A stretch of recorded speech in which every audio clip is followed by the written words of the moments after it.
in the lands between, there was a warrior, spoken of with awe, with fear, and strangely, with affection, a demigod who would one day hold back the stars themselves. But his story does not begin with war. It begins with a union that was never meant to be, long before the shattering, before the world broke apart. The lands between were ruled by a single, divine order. At the center of everything stood Queen Marika, eternal, absolute, unquestioned. Her rule was enforced through something known as the Golden Order, a system that was not just law, not just religion, but the very structure of reality itself. It decided who had power, who had purpose, and who belonged. Among her greatest champions was a man named Radahn, a warrior of unmatched devotion, a symbol of discipline and strength, everything the Golden Order valued. Radahn embodied. He fought for the Erdtree, the towering golden symbol of divine authority, and his name carried weight across the entire world. But far to the west, there existed another power, a different kind of strength. In the region of Liurnia, a royal family ruled, not through war, but through knowledge. At its head was Queen Rennala, where Radahn was steel. Rennala was mind, a master of glintstone sorcery, and the leader of the Academy of Rea Lucaria, one of the greatest centers of learning in the lands between. She represented something the Golden Order could not fully control: magic, thought, and independence. And so, these two worlds inevitably collided. The war between them would become known as the Second Liurnian War. It was not a small conflict. It was a clash between two ideologies: the rigid structure of the Golden Order against the free pursuit of knowledge. And for a time, neither side could win, until something unexpected happened, something almost impossible. Radahn, the Golden Order's greatest champion, did not destroy Rennala. He did not conquer Liurnia. Instead, he chose her. He crossed the battlefield, not as an enemy, but as a man in love. And with that single decision, the war ended. It was more than peace. It was unity. Two opposing worlds merged into one. From this union, 3 children were born: Rykard, Ranni, and Radahn. Radahn entered the world, already shaped by contradiction. His father was the Golden Order's perfect warrior. His mother, a queen of magic and intellect. And within him, both worlds existed at once. But there was something else, something more visible, something impossible to ignore. His hair, bright, burning, red, in the lands between. Red hair carried meaning. It was tied to the giants, an ancient race, connected to a forbidden god, a god the Golden Order feared. Radahn himself despised that part of him. To him, it was a flaw, a reminder of something he did not want to be. But Radahn saw it differently. Where his father felt shame, Radahn felt pride. He wore his red hair openly, boldly, as if it meant something greater, as if it was not a curse, but a sign. Even as a child, this choice revealed something important. Radahn was not someone who simply followed. He decided who he would be, and the world around him only grew more complicated because the family he was born into did not stay whole. One day, Radahn left, called back to Queen Marika to become her consort, to become Elden Lord, and to do so, he abandoned everything behind. Renala was left alone. The queen who once ruled a great academy collapsed into grief. She withdrew from the world, clinging to memories, to fragments of what had been, and her children were left to grow in the shadow of that loss. Radahn, Ranni, and Rykard were no longer simply children of Liurnia. They were elevated, named demigods, because through their father, they were now tied directly to Queen Marika herself. And with that, Radahn gained something else, a new family, half-siblings, who would go on to shape the fate of the entire world. Godwyn the Golden, beloved by all, Morgott and Mohg, twins cursed from birth, and the Empyreans, Miquella and Malenia, each of them powerful, each of them broken in their own way. This was the world Radahn grew up in, a world of gods, of war, of expectation, a world where power defined everything. But even within that chaos, Radahn made a choice. He did not try to balance both sides of his heritage. He did not become half scholar, half warrior. He chose a single path, and the person who inspired that choice was not his father. It was someone else, someone older, someone greater, a legend, a man who had never lost.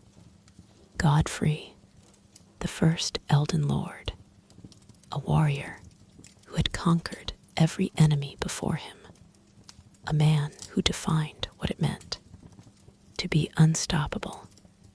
Radahn saw in him a purpose, not magic, not knowledge, but strength. And from that moment, everything changed. He would not become a scholar. He would not follow his mother's path. He would become something else, a warrior who could stand above all others, a general who would never fall. And to mark that choice, Radahn did something unmistakable. He took the symbol of Godfrey, the lion, and made it his own. His armor, his identity, his very name became tied to it. The Red Lion General. The red for his hair, the lion for the legend he chose to follow. And from that moment on, Radahn stopped being a child caught between two worlds. He became something else, something focused, something driven, something inevitable. But even then, there was something unusual about him, because despite his growing strength, despite his ambition, despite the path he had chosen. Radahn was not cold. He was not distant. He was kind. The people around him did not follow out of fear. They followed because they wanted to, because Radahn cared, and that, more than anything, is what made him different. Not just the strongest, but someone worth believing in. And this was only the beginning. Radahn had made his choice, a path of strength, of battle, of becoming something greater.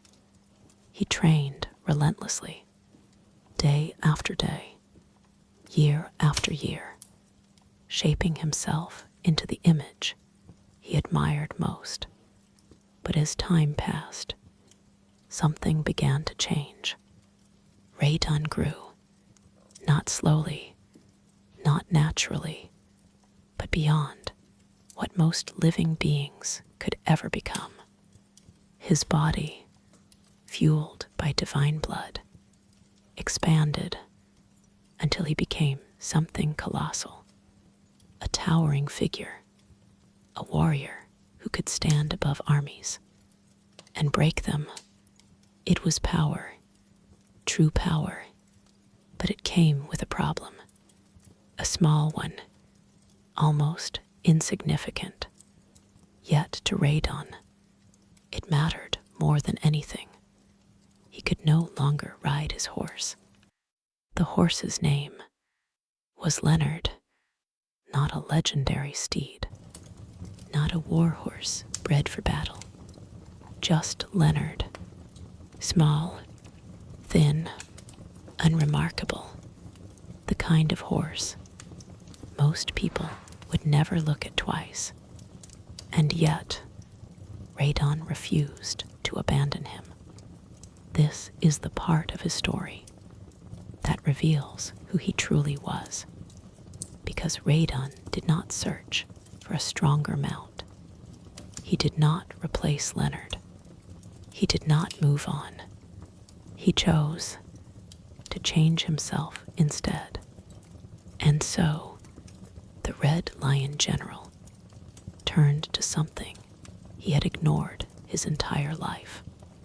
Magic, but not the magic of his mother, not the refined teachings of Rhea Lucaria. Radahn did not go to the academy, even though he could have, even though every door would have opened for him. He chose a different path. He traveled east to a harsh land, a place that would one day become known as Caelid. And there, in a quiet town called Celia, he found his answer, an ancient teacher, an alabaster lord, a being not of this world, stone-skinned, silent, and older than almost anything still alive. They had not been born in the lands between.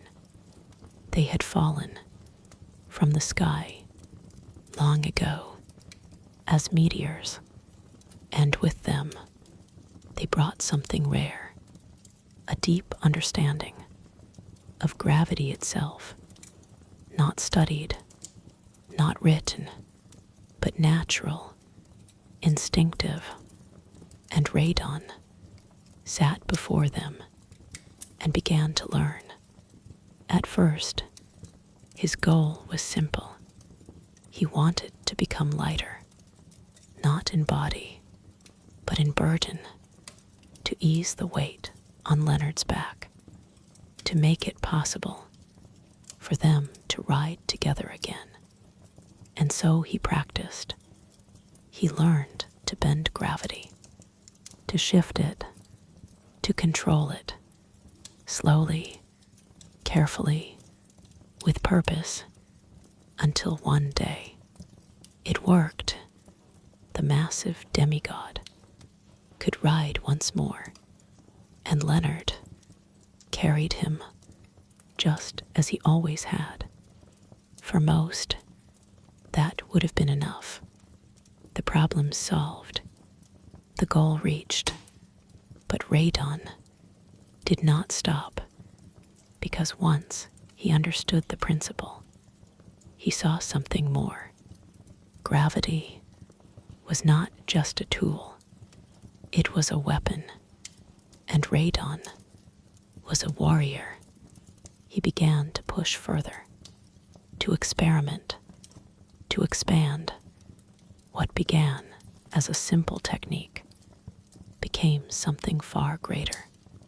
He learned to pull enemies toward him, crushing them under invisible force. He learned to push them away, sending them flying across the battlefield. He learned to gather energy, compress it, and release it like a falling star. Each step built upon the last. Each discovery opened the door to something new. And before long, Radahn was no longer just learning gravity. He was mastering it, shaping it, turning it into something entirely his own. His power grew until the battlefield itself became part of his weapon. And at some point, quietly, almost without realizing it, Radahn crossed a line. He was no longer a student. He had become something else, something dangerous, something limitless. There is a moment recorded in the memory of his teachings. After mastering one of his techniques, Radahn turned to his teacher and thanked them, and then he said something strange, something impossible. He said he felt he could challenge the stars. At the time, it may have sounded like pride, like ambition, but it was neither. It was understanding, because Radahn had begun to see how far his power could reach and how little stood above it. Still, through all of this, he never forgot why he started. Leonard remained by his side through every battle, every victory, every step forward. The small horse and the colossal general, together, even as Radahn became something greater, something feared, something legendary. That bond never broke, and it tells you something important. Radahn did not pursue power for its own sake. He pursued it because once he chose a path, he followed it completely, without hesitation, without compromise, the same way he chose strength, the same way he chose the lion. He chose loyalty, and he never let go of it. But power, like this, always leads somewhere. And for Radahn, it led to something no one had ever done before.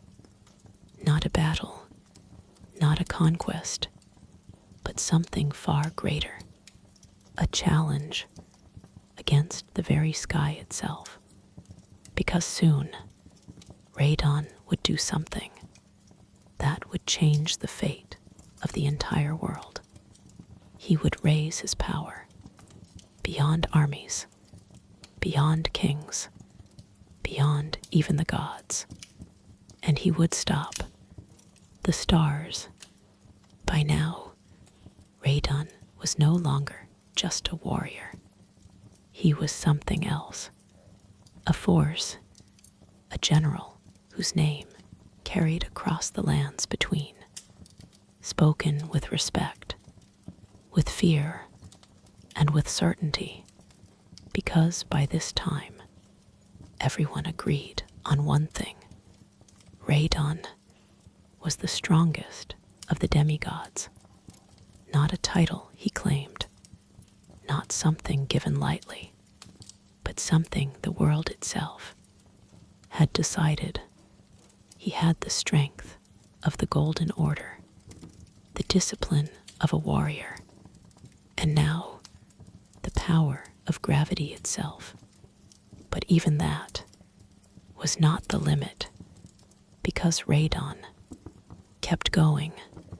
He pushed his power further than anyone thought possible, until one day he did something that should not have been possible at all. He stopped the stars, not a metaphor, not a legend exaggerated over time. The stars, the constellations, the very sky above the lands between, came to a halt, frozen, held in place by the will of a single demigod, Radahn. This act earned him a new name, Starscourge, the one who crushed the stars. And from that moment on, the world was no longer the same, because in the lands between, the stars are not just distant lights. They are something more. They guide fate. They decide the future. They shape destiny itself. And Radahn had just taken control of them. But this power, this impossible act, had consequences, because there was someone whose fate was tied directly to the stars, someone very close to him, his sister, Ranni. Ranni was not an ordinary demigod. She was an Empyrean, a being chosen by a higher power as a candidate to become a god. Her destiny was already written. The stars guided her path toward a future she did not choose, a future where she would become the next vessel of divine will. But Ranni did not want that fate. She wanted freedom, a path of her own choosing. And Radahn, whether he intended to or not, gave her exactly that. Because when the stars stopped, so did her destiny. Her fate was frozen, held in place, just like the sky above. For the first time, Ranni was no longer being pushed forward by something greater than herself. She was paused, and in that stillness, she had time to think, time to plan, time to resist.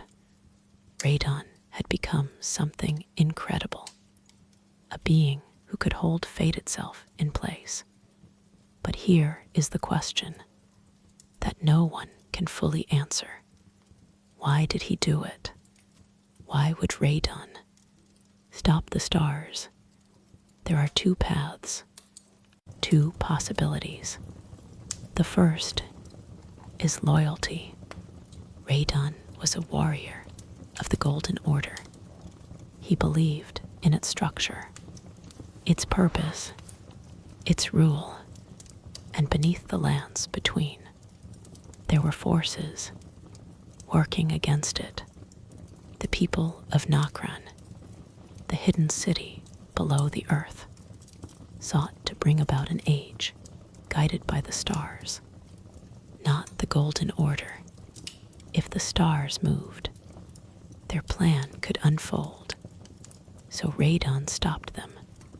He became a guardian, holding back the future to protect the world he believed in.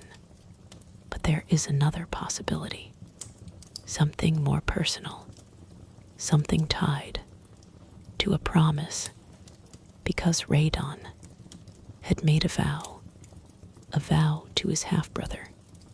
Miquella, Miquella, like Rani, was an Empyrean, a future god. But unlike Rani, his vision was different. He wanted to create a gentler world, a kinder one, and in that world, he needed someone, a consort, a warrior, strong enough to stand beside a god. He chose Radahn, and Radahn accepted the promised consort. If Miquella were to ascend, Radahn would stand beside him, just as Godfrey once stood beside Marika. But Rani's destiny stood in the way. If she fulfilled her fate, if she became the next god, then Miquella's path would be lost. So perhaps Radahn acted, not for the Golden Order, but for Miquella, to protect that future, to hold it in place until the right moment. Both possibilities remain, neither confirmed, neither denied, but the outcome is undeniable. The stars stopped, and the world waited. For years, Radahn held them there, through war, through chaos, through the collapse of everything around him. He maintained that impossible grip, a constant force in a world falling apart. But nothing lasts forever, because the moment Radahn falls, everything changes. The stars begin to move again. Immediately, violently, a meteor breaks free and crashes into the lands between, tearing open the earth itself, revealing a hidden path, a path to Nokron, the very place that had been sealed as long as the stars stood still. And with that, Rani's journey continues. Her plan moves forward. Her fate, once frozen, begins again, all because Radahn is no longer there. To stop it, this is the weight of what he did. He was not just a warrior. He was a lock, a barrier, a force that held back the future itself. And when he fell, everything he had been holding in place was released. Entire destinies set into motion, paths opened, worlds changed, all because the Red Lion General was gone. But before that moment, before his fall, before the rot, before the war that would break him, there was a time when Radahn stood at the height of his power, a general with loyal soldiers, a leader admired by all, a demigod who held the stars in place while riding a small, unremarkable horse through the lands he protected. It was the peak of everything he had built, and it would not last, because something was coming from far away, a warrior who had never known defeat, a blade that carried death within it, and a march that would end in ruin. Before everything fell apart, before the rot, before the final battle, Radahn built something real. In the harsh lands of Caelid, where the soil was rough and the air carried a quiet tension, he made his home. At the heart of it stood Redmane Castle, a fortress of stone and fire, overlooking a land that demanded strength to to survive. But this was not just a stronghold. It was a symbol, because Radahn was not simply a warrior. He was a leader, and the people who followed him were not bound by fear. They chose to stay. They chose to believe in him. His soldiers became known as the Redmane Knights. The name carried his identity, his red mane, his pride. To wear that name was to belong to something greater, and under Radahn, they became one of the most formidable forces in the lands between. But what made them different was not just their strength, it was their loyalty, because Radahn saw his soldiers. He noticed them, he remembered them, he treated them as more than numbers in an army, and in return, they gave him everything. There was a man among them, a warrior named Jaren, not just a soldier, but a commander. The bond between him and Radahn went beyond duty. They shared something rare, an oath, a promise that when the time came, each would grant the other an honorable death. It was not a dark agreement. It was trust, the kind that only forms between those who understand war completely. And then there was Freja. She had not been born into Radahn's army. She was a gladiator, a fighter who proved herself in the arena. And Radahn saw her, not through titles, not through reputation, but through her actions. He watched her fight and made a decision. He invited her himself. No ceremony, no formality, just recognition. You belong here. And she did. This was how Radahn built his army. Not by force, not by command alone, but by seeing people and choosing them. Caelid itself was not an easy land to govern. It demanded adaptation. And so the Redmane Knights developed something unique. Fire. They became masters of flame. Not for show, not for tradition, but because it worked, because it kept them alive. Every tactic, every weapon was shaped by the reality of the land they defended. And under Radahn's command, they thrived.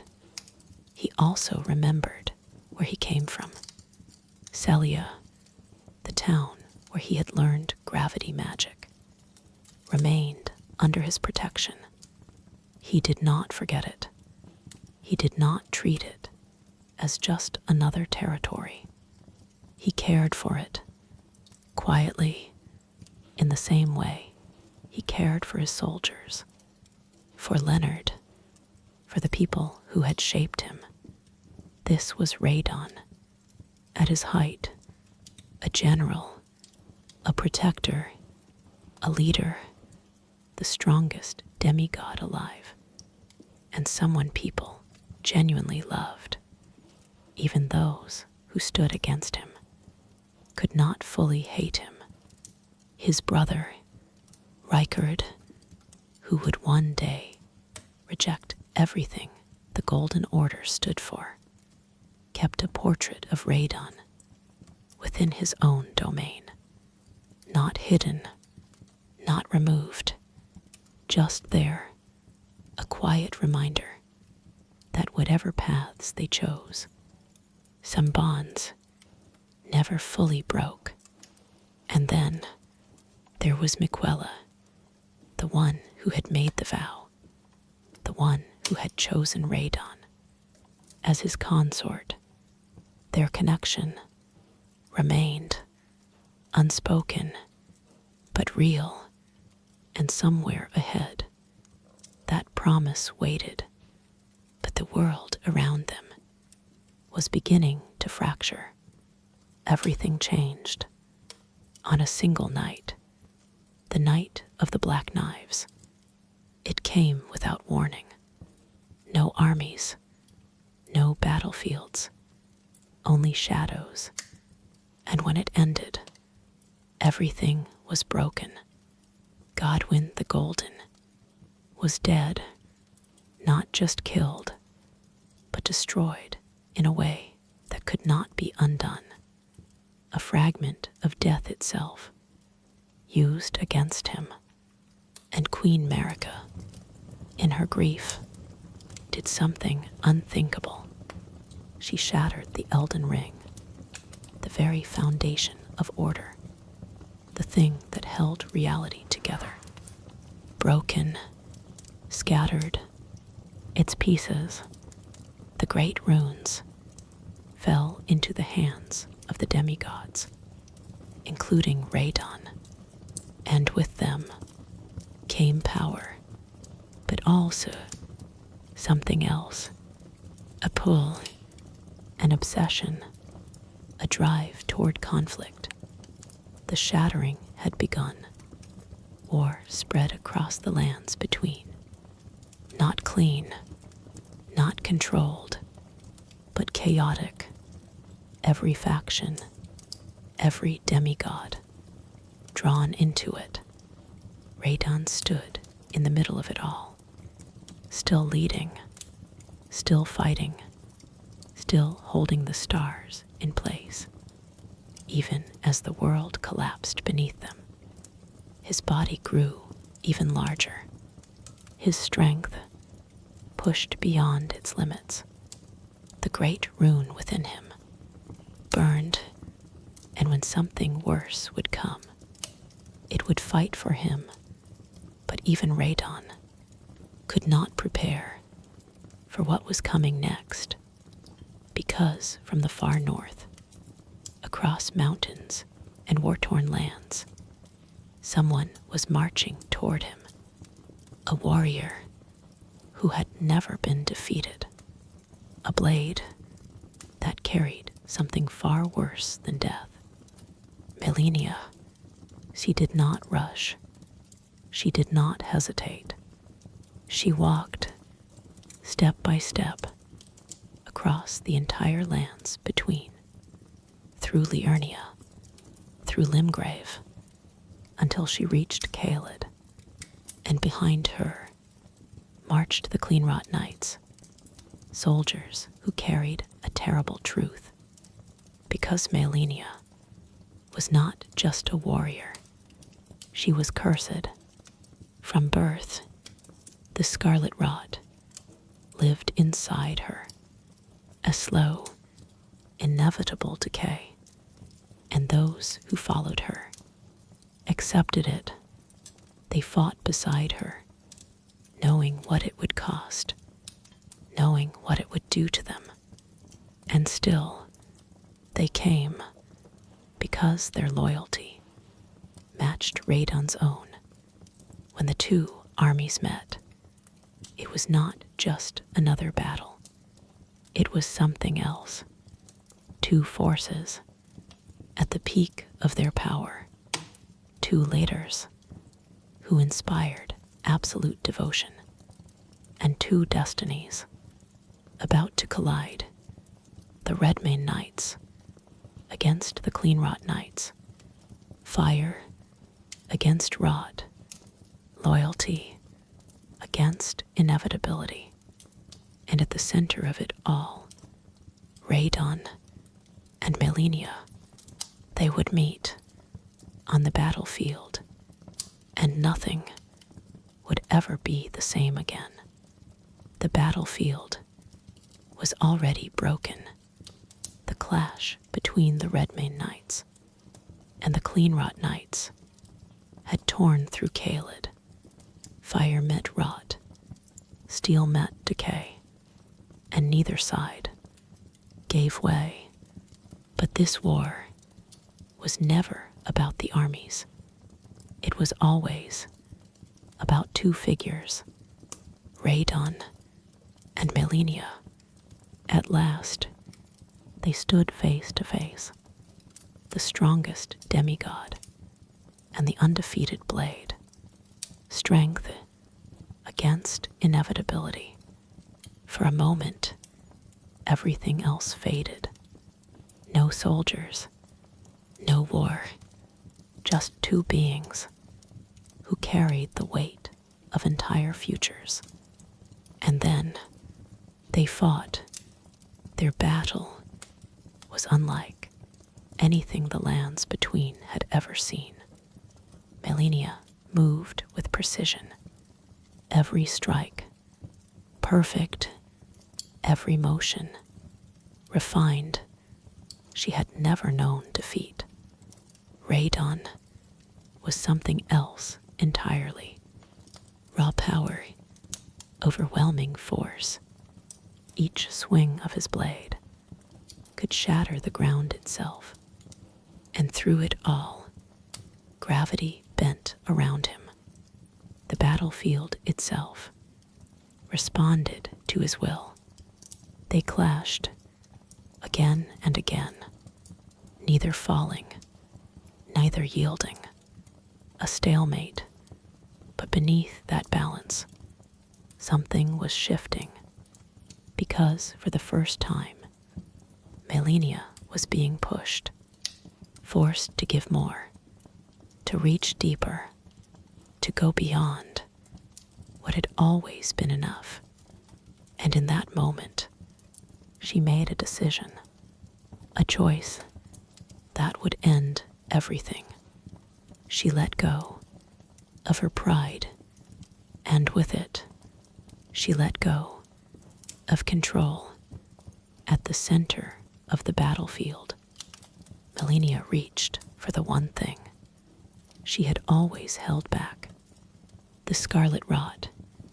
Inside her, it had been building for years, for a lifetime, held in check by a single thing, a needle given to her by Miquella, a small, delicate object that kept the rot from consuming her completely.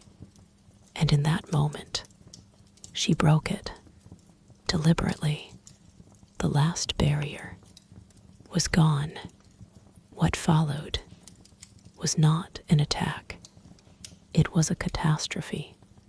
The Scarlet Ionia, a bloom of pure rot, exploding outward in a single, devastating release. Everything was consumed. The land, the soldiers, the sky itself. Kaled was lost in that instant.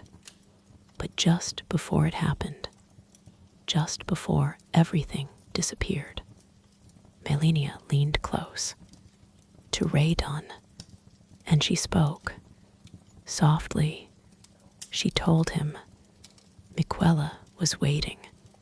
She called him the promised consort. Even in that moment, this was not just a battle. It was a delivery, a promise being fulfilled. The bloom erupted, and the world changed. But Radahn did not fall, not immediately. His great rune burned within him, fighting the rot, resisting it, holding the line for as long as it could.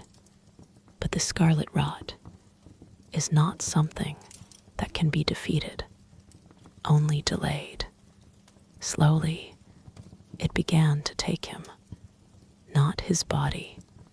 At first, his mind, the warrior, the general, the man people loved, began to disappear. Piece by piece, memory faded, identity broke. Everything that made Radahn was eaten away. until only instinct remained, and still his body endured, still powerful, still unstoppable, but empty. He wandered the wasteland that Khaled had become, a broken shadow of what he once was, the strongest demigod alive, reduced to something unrecognizable. And yet, one thing remained. Leonard, even in madness, even in ruin, Radahn still rode his horse, the same small, unremarkable horse, across the wailing dunes. He wandered, a legend, lost to time, a king without a kingdom, a warrior without a mind, and those who once served him could only watch, could only remember who he had been. Jaren, the man who had sworn an oath with him, understood what had to be done. Radahn deserved an honorable death. Not this, not a slow decay, into nothing. So Jaren made a choice. He would gather warriors from across the lands between. He would create a festival, a war, not for conquest, but for mercy. The Radahn Festival, a final battle to grant the Red Lion General the end he deserved. And so they came, champions, warriors, tarnished, all drawn to one place, not to defeat a monster, but to free a legend. Because somewhere, deep inside, what Radahn had been still mattered. The battle was brutal. Radahn fought like a force of nature. Gravity twisted around him. The sky itself seemed to tremble. But in the end, even he could fall. And when he did, something incredible happened. The stars began to move again, slowly at first, then all at once, breaking free from the hold he had kept for so long. A meteor fell, crashing into the lands between, opening a path that had been sealed. Fate began to move once more. Ranni's journey continued. The future unlocked, all because Radahn was gone. This is his legacy. Not just a warrior, not just the strongest demigod, but a man who held back the stars for reasons we may never fully understand. A general who inspired loyalty, even from those who opposed him. A brother remembered with affection, even in a broken family. And a warrior who never abandoned the things he cared about. Not his soldiers, not his land, not even his horse. Radahn, the Red Lion General. Starscourge was not just powerful, he was human. And that is what makes his story so tragic, because in the end, even someone like him could not escape what was coming, but he faced it until the very last moment. And when he fell, he did not fall forgotten. He fell as a legend, and somewhere, far above the lands between, the stars began to move again.